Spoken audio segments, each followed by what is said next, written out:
Welcome student to Sri Swaminarayan Polytechnic YouTube video channel. Today we are going to continue our new topic origin and nature of soil in the same subject soil mechanics.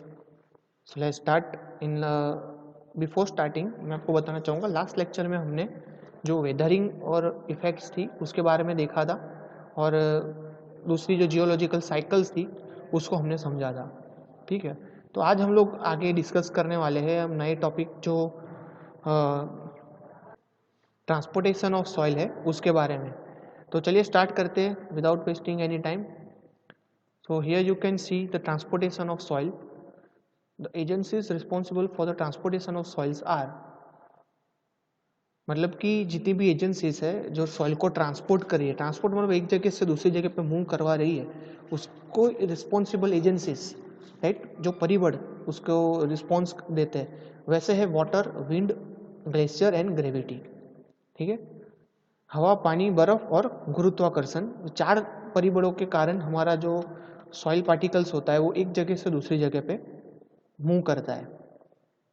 अब जितने भी परिबड़ है हम उनको detail में देखेंगे, उसके बाद हम टाइप ऑफ सॉइल्स को भी समझ लेंगे. ठीक है, जिससे हमारा जो ये दूसरा टॉपिक होगा वो कंप्लीट होगा. तो लेट्स स्टार्ट विथ फर्स्ट हमारा जो एजेंसी है वाटर ट्रांसपोर्टेड सॉइल. यहाँ पे आप फिगर देख सकते हो कि वाटर ट्रांसपोर्टेड सॉइल मतलब कि कहीं जगह पे ये जो माउंटेन्स वगैरह रहते हैं और नीचे ये जो ओशन सिस्टम है या फिर रिवर हो या फिर एनीथिंग वाटर बाउंड्री जो भी आप चाहो वो हो सकती है, राइट. तो दो तीन वाटर बाउंड्री में से अगर कहीं पे एक जगह पे मिल रही है, मतलब कि जो हम लोग कहते हैं ना डेल्टा, डेल्टा मतलब कि जहाँ पे तीन से या दो से ज़्यादा रिवर्स एक जगह पे मिल रही हो तो हम उसको वहाँ पे डेल्टा कहते हैं, राइट. फिर यहाँ पे ऐसे इफेक्ट हो रहे, तो ऐसे जगह पे क्या होता है कि अलग अलग जगह की सॉइल वहाँ पे आके ट्रांसपोर्ट हो जाती है, पानी के साथ ट्रांसपोर्ट करती है. जैसे कि यहाँ पे बारिश गिरी, माउंटेन है, बारिश गिरेगा तो यहाँ पे माउंटेन के ऊपर जितने भी सॉइल पार्टिकल्स होंगे फ्री, ठीक है, बारिश के पानी के साथ बह के यहाँ पे नीचे आ जाएंगे. देखिए आप देख सकते हो यहाँ पे नीचे आ चुके हो, क्लियर, जिसको हम कहते हैं वाटर ट्रांसपोर्टेड सॉइल. तो एक बार देख लेते हैं यहाँ पे पैराग्राफ में क्या लिखा है. A smooth running of water is capable of moving a considerable volume of soil. मतलब कि जो स्मूथली पानी जा रहा है, ठीक है, बह रहा है, वो एक सॉइल का वॉल्यूम है, सॉइल पार्टिकल्स है, उसको मूव करवाने के लिए कैपेबल रहता है. ठीक है, दूसरे पैराग्राफ में लिखा है कि सॉइल में be transported in the form of suspended particles और by rolling and sliding along the bottom of the stream.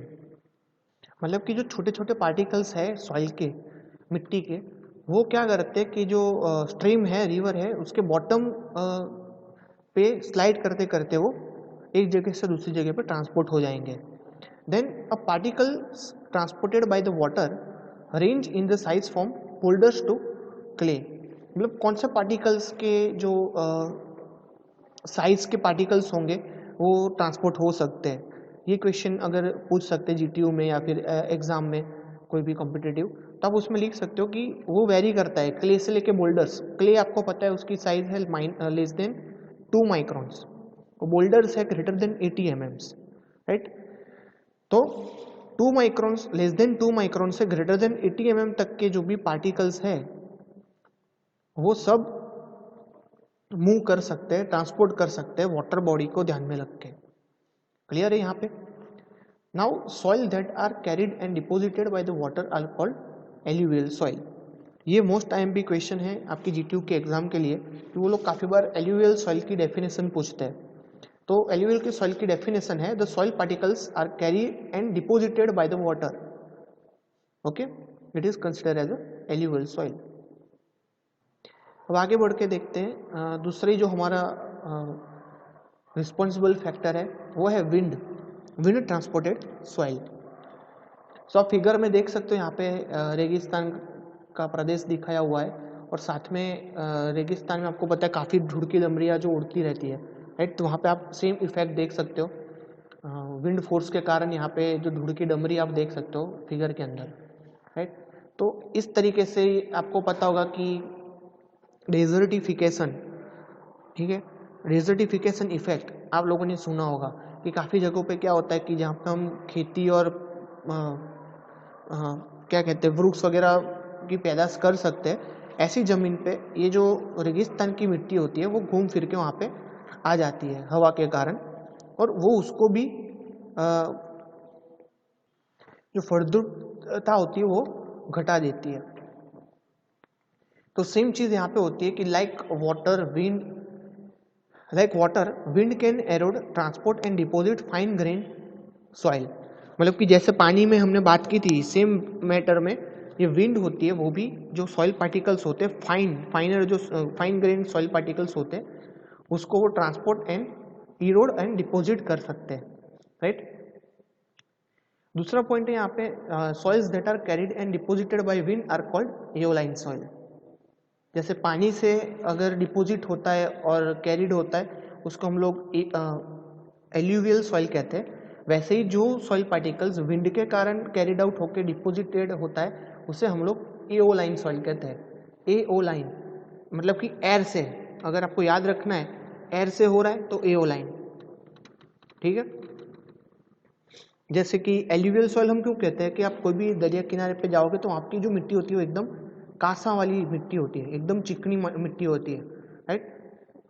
वहाँ पे हम उसको एल्यूवियल सॉइल कहते हैं, तो ये याद रखना है आपको। और अगर विंड मतलब एयर, राइट, एयर से अगर ट्रांसपोर्ट हो रही है तो हम उसको एओलाइन सॉइल बोल देंगे। इस दोनों में कंफ्यूजन नहीं रखना है बिल्कुल भी। Large sand dunes are form by winds. Sand dunes are common rather occurrence in the desert area of Africa, Asia and the USA। मतलब कि जो सैंड ड्यून्स होते हैं, जो विंड होती है उसके कारण लार्ज मात्रा में, मतलब बड़ी मात्रा में सैंड ड्यून्स, धूल की डमरियाँ बनती है, राइट। ये जो सैंड ड्यून्स होते हैं वो जनरली आपको अफ्रीका, एशिया और यूएसए जैसे प्रदेश में देखने के लिए ज़्यादा मिलती है। अब बात करते हैं नए परिवर्तन के बारे में, वो है glacier deposited soil. So what do mean by glacier deposited soil? तो आप देख सकते हो यहाँ पे फिगर में कि एक बर्फ आच्छादित प्रदेश है, आप मान के चलो हिमालय वाला प्रदेश है, ठीक है। तो हिमालय के अंदर क्या होता है, अगर रात को विंटर जैसे सीजन है वहाँ पे ऑलमोस्ट 24/7 हमें बर्फ देखने के लिए मिल जाती है। लेकिन कुछ कुछ प्रदेश ऐसे हैं कि जहाँ पे गर्मी के कारण वो पानी पिघल जाता है, क्लियर। तो पिघल के एकदम वो नदी जैसा तो बन नहीं जाएगा, कुछ फॉर्म जो होगा जमीन के नीचे हीट के कारण कुछ पिघल जाएगा, तो वो क्या करेगा एक जगह से दूसरी जगह पे ट्रांसपोर्ट हो जाएगा एज अ रिवर की तरह, राइट। जो पुराने अभी समर का टाइम होगा तो ये सब पिघल जाएगा बर्फ, तो पूरा पानी एक बना देगा, यहाँ पे रिवर जैसा बना देगा, पानी का स्रोत बन जाएगा।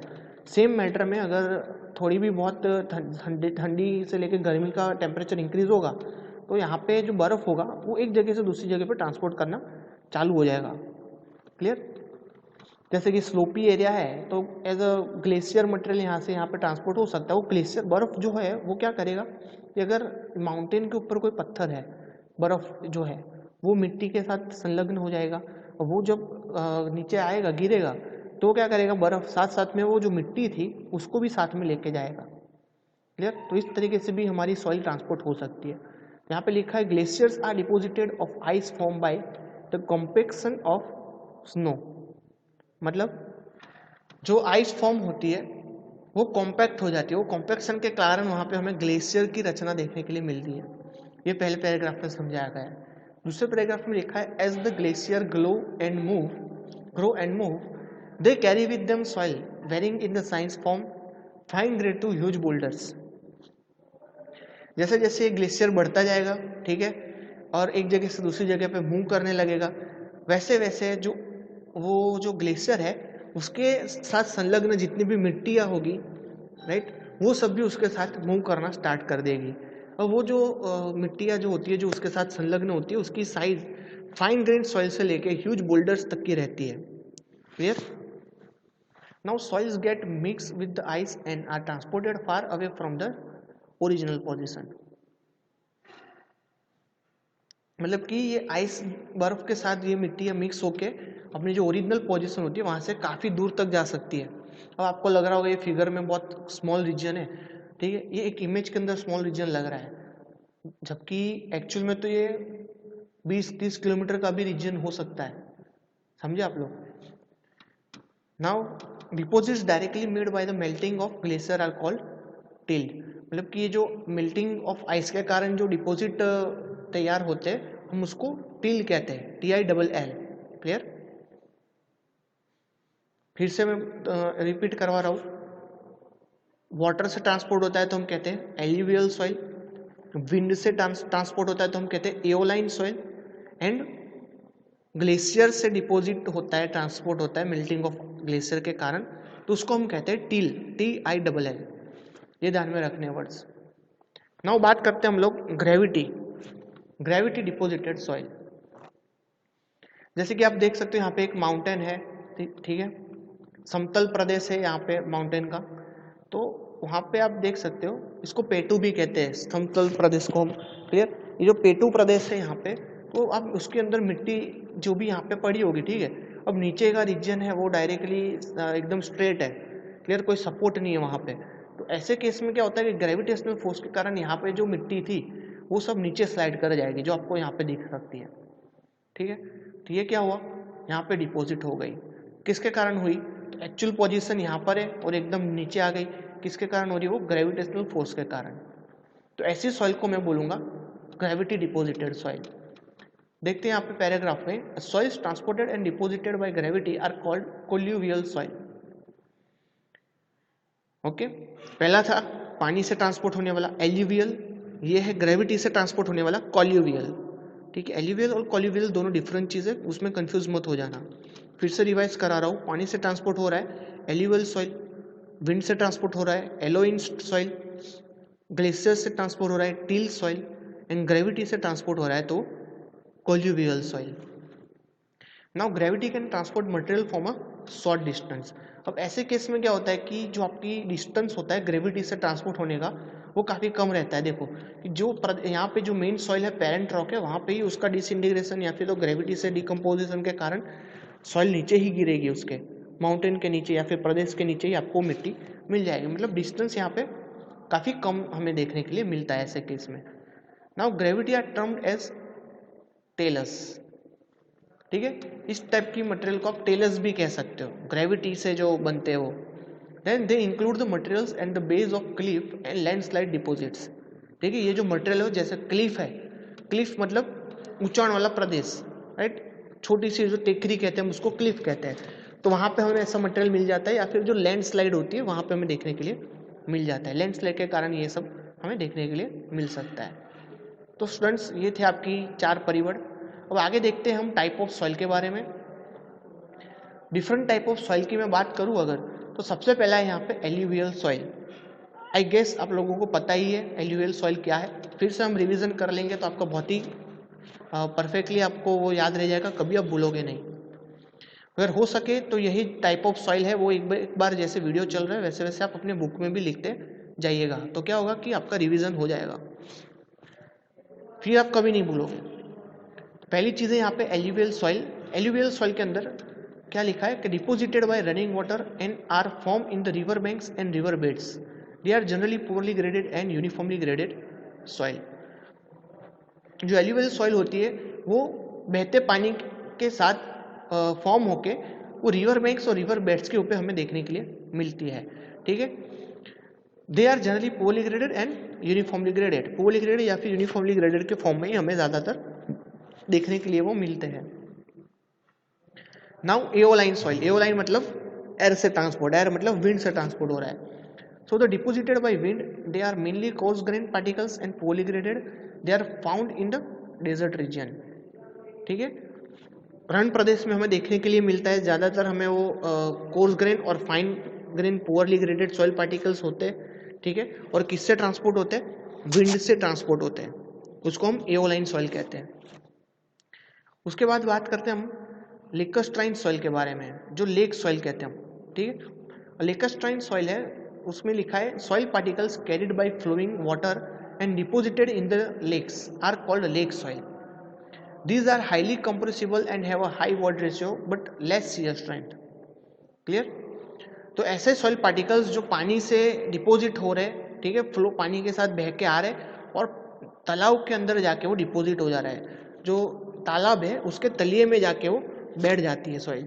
वो जो तलिए की जो सॉइल होती है तालाब की, आप कभी भी देखना तालाब में कमल के फूल वगैरह ओपन होते हैं, ठीक है, तो उसको क्या है, बहुत ही चिकनी मिट्टी चाहिए। तालाब की जो नीचे की मिट्टी होगी वो एकदम चिकास वाली मिट्टी होगी। तो ऐसी सॉइल कौन सी है, लैक्रोस्ट्राइन सॉइल। ऐसी सॉइल बहुत ही कॉम्प्रेसिबल होती है, नेचर में काफ़ी कॉम्प्रेस हो सकती है, and have a hide void ratio. जो वॉइड रेशियो है उसके अंदर, ये टर्म आपके लिए नहीं है, सब कॉम्प्रेसिबिलिटी वॉइड रेशियो, ये धीरे धीरे धीरे आप सॉइल मैकेनिक्स सब्जेक्ट के अंदर आगे पढ़ते जाओगे। तो ऐसी सॉइल क्या हो जाती है, हाईली कॉम्प्रेसिबल, एंड उसका वॉइड रेशियो भी काफ़ी बढ़ जाता है, बट उसकी जो शियर स्ट्रेंथ होती है वो बहुत ही कम देखने के लिए मिलती है। शियर स्ट्रेंथ मतलब जो स्ट्रेस है उसको रेजिस्ट करने की क्षमता, उसको हम उसकी स्ट्रेंथ कहते हैं। क्लियर। अब बात करते हैं मरीन सॉइल। मरीन सॉइल एक नया चीज आपको यहाँ पे देखने के लिए मिलेगी, वो है soil particles carried by flowing water and deposited into ocean. Lake soil में क्या होता था, लेकेस्ट्राइन सॉइल में, कि पानी के साथ बह के सॉइल पार्टिकल जाते तो थे, लेकिन डिपोजिट होते थे तालाब के तलिए पे। यहाँ पे क्या है, पानी के साथ बह के जा रहे और कहाँ पे डिपोजिट हो रहे, दरिया के अंदर, नदी दरिया किनारे के पास जाके वो डिपोजिट होते हैं। तो soil particles are carried by flowing water and deposited into ocean and seas are called marine soil.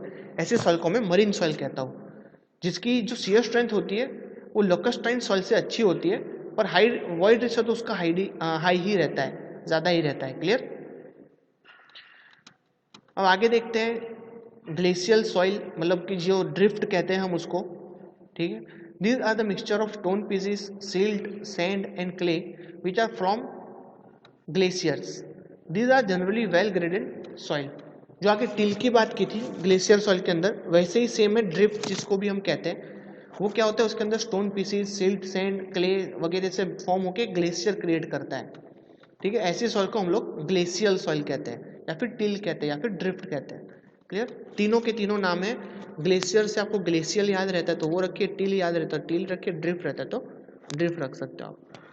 अब बात करते हैं हम लोग कॉल्यूवियल सॉइल के बारे में। कॉल्यूवियल आपको पता है, हमने अभी लास्ट में टॉपिक देखा, ग्रेविटी से ट्रांसपोर्ट हो रहा है, तो आप उसको लिख सकते हैं soil is transported and deposited by the gravity are called colluvial soil, ठीक है। ग्रेविटी के कारण ट्रांसपोर्ट होकर एक जगह पे स्थायी होती है, ऐसी सॉइल को हम लोग कॉल्यूवियल सॉइल कहते हैं। अब बात करते हैं कोहेसिव सॉइल की। What do mean by cohesive soil? Soils in which the absorption water and particles attraction act such that it forms plasticity and different water content are known as cohesive soils or clay. Cohesive and cohesionless soil, ये main चीज है आपके soil mechanics के अंदर। Cohesive soil किसको कहेंगे, कि जिसके अंदर इंटर पार्टिकल अट्रैक्शन होगा। जब वो पानी के साथ संपर्क में आता है तो उसके इंटर पार्टिकल अट्रैक्शन के कारण वो एक दूसरे से चिपक जाते हैं, जिसके लिए हमें उसके अंदर चिकास देखने के लिए मिलती है। ऐसी सॉइल को हम क्या कहते हैं, कोहेसिव सॉइल। कोहेजन सॉइल जो लेस सॉइल होती है उसमें जो हमें स्ट्रेंथ वगैरह मिलती है वो just because of inter particle friction के कारण मिलती है, ना कि इंटर पार्टिकल एट्रैक्शन के कारण, ठीक है। ये दोनों डिफरेंट चीज़ है। इंटर पार्टिकल एट्रैक्शन क्या होता है, वो प्लस और माइनस चार्ज वगैरह उसके अंदर रोल प्ले करते हैं, जबकि इंटर पार्टिकल फ्रिक्शन क्या होता है कि वो जो सॉइल पार्टिकल्स की सरफेस होती है उसके साथ इंटरलॉक होती है दो सॉइल पार्टिकल्स की, उसको हम इंटर पार्टिकल फ्रिक्शन कहते हैं। नाउ बात करते हैं ब्लैक कॉटन सॉइल के बारे में। What is the black cotton soil? It is a highly percentage of the clay mineral, it has very low bearing capacity and it possesses the high swelling and shrinkage property. जो clay minerals होते हैं उसकी जो bearing capacity काफ़ी कम रहती है, but जो swelling मतलब फूलना, ठीक है, स्वेलिंग पोटेंशियल उसका बहुत ही ज़्यादा होता है, एंड श्रिंकेज प्रॉपर्टी भी उसकी बहुत ज़्यादा। श्रिंकेज मतलब सिकुड़ना, स्वेल मतलब फूलना और श्रिंकेज मतलब सिकुड़ना है। जो ब्लैक कॉटन सॉइल होती है जनरली आप लोग ने खेतर वगैरह में देखा होगा, फार्म में कॉटन का पाग उसके ऊपर होता है जिसमें से रूह बनता है, राइट। उसकी जो सॉइल की प्रॉपर्टी है वो कैसी है कि जब पानी डालोगे तो काफ़ी हरी भरी रहेगी, फूल जाएगी, और जैसे ही समर सीजन आएगा अगर पानी नहीं डाला तो उसके अंदर आपको क्रैक्स दिखने मिलेगी ज़मीन में बहुत सारी। क्यों? क्योंकि वो उसके श्रिंकेज पोटेंशियल भी बहुत ज़्यादा है, तो श्रिंक हो जाए, सिकुड़ जाती है। क्लियर। उसकी बेरिंग कैपेसिटी बहुत ही कम होती है, तो इसके लिए हमें अलग से उसका ब्लैक कॉटन सॉइल का फाउंडेशन भी अलग से बनाना पड़ता है। नॉर्मली हम लोग ये राफ्ट, पाइल राफ्ट ये सब बनाते हैं केजन, बट ये जो ब्लैक कॉटन सॉइल है उसके लिए अलग से ही हमारे इंडियंस है साइंटिस्ट, आईआईटी के प्रोफेसर थे जिन्होंने नए फाउंडेशन की शोध की थी, ठीक है, जिसको हम अंडर रिम पाइल से जाने जाता है। क्लियर? उसके बारे में आगे देखेंगे, बट ये सिर्फ अभी आपको नोटिफाई किया है मैंने। लास्ट में जो सॉइल टाइप लिखा है यहाँ पे लोम, जो बहुत ही ईजी है। It is a mixture of sand, clay and silt. बस सिल्ट, सैंड एंड क्ले है, तीनों का मिक्सचर बन करके जो सॉइल पार्टिकल्स बनता है वो उसको हम लोम कहते हैं, एलोएम। तो अगर 4 मार्क के अगर ये क्वेश्चन पूछ रहे हैं give the different type of soil, तो आपको टोटल 8 यहाँ पे लिख देने होंगे टाइप्स। ठीक है, जिसमें से 1 2 3 4 5 तो आपने यहाँ पे देखे और आगे आपने बाकी के 4 देखे थे, मतलब टोटल हो गए 9। 9 के साथ में मैंने आपको कोहेजन लेस सॉइल का बता दिया, वो है 10वां। क्लियर?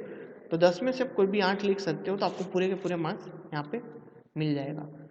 अब लास्ट में मैं बात करता हूँ कि जो सॉइल प्रॉपर्टी जियोलॉजिकल साइकिल, उसके कारण हमें कुछ प्रोज और कॉन्स जो होते हैं वो कौन से देखने के लिए मिलते हैं, वो भी मैं आपको लास्ट में यहाँ पे ऐड कर दूंगा video.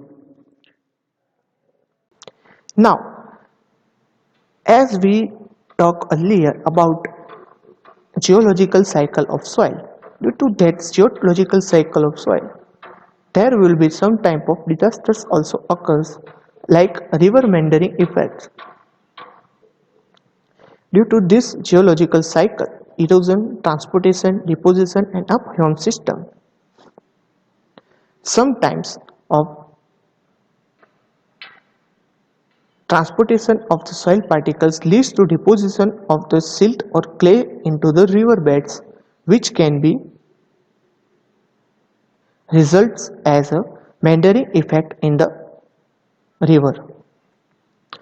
Due to this meandering, we can see the huge curvature in rivers, and due to the barriers, the water can find a new way to flow against its